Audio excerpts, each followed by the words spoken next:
क्या आपने कभी कुरान मजीद की आखिरी 2 सूरतों पर गौर किया है? सूरतुल फलक और सूरतुन नास। अल्लाह के नबी करीम सल्लल्लाहु अलैहि वसल्लम को इन दोनों सूरतों के जरिए एक अजीम राज सिखाया गया। अगर आप गौर करें तो एक अजीब बात सामने आती है। सूरतुल फलक में 4 चीजों से पनाह मांगी गई और वो चारों कितनी खतरनाक, खौफनाक और तबाह कुन है। अल्लाह फरमाते हैं, कुल आऊदु बिरब्बिल फलक, कह दो मैं पनाह मांगता हूँ सुबह के रब की। और फिर 4 शर बयान किए, तमाम मखलूक के शर से, अंधेरे के छा जाने के शर से, जादू करने वालियों के शर से और हसद करने वालों के शर से।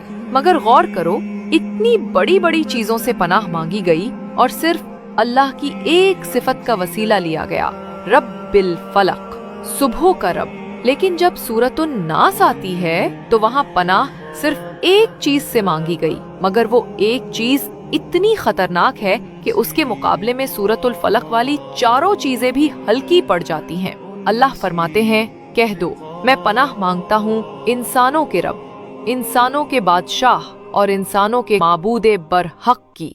किससे? मिन शर्रिल वसवासिल खन्नास, वसवसा डालने वाले के शर से।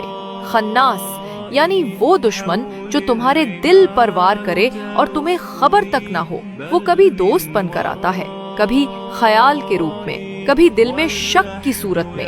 पहले वो वसवसा डालता है, फिर खुद छुप जाता है ताकि तुम समझो ये ख्याल मेरा अपना है।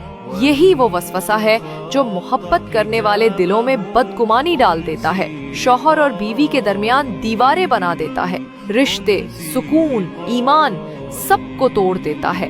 शैतान का यही सबसे खतरनाक हथियार है। वो तुम्हारे अंदर दाखिल होता है, तुम्हारे दिल पर कब्जा करता है और तुम्हें तुम्हारे ही खिलाफ कर देता है। इसीलिए अल्लाह ने फरमाया, अगर तुम चाहते हो कि तुम्हारा दिल महफूज रहे, तुम्हारे रिश्ते सलामत रहें और तुम्हारा ईमान कायम रहे, तो हमेशा ये दुआ मांगो, कुल आऊदु बिरब्बिन नास, मैं पनाह मांगता हूँ इंसानों के रब की। हर वक्त, हर लम्हा जब वसवसा आए, जब दिल में शक पैदा हो, जब कोई ख्याल तुम्हें तंग करे, तो फौरन पनाह मांगो, क्योंकि वसवसा वो आग है जो मोहब्बतों, नेमतों और ईमान सब कुछ जला डालती है। अल्लाह हमें खन्नास के शर से महफूज फरमाए, हमें अपने जिक्र में जिंदा रखे और हमारे दिलों को वसवसों से पाक रखे। अल्लाहुम्मा आमीन।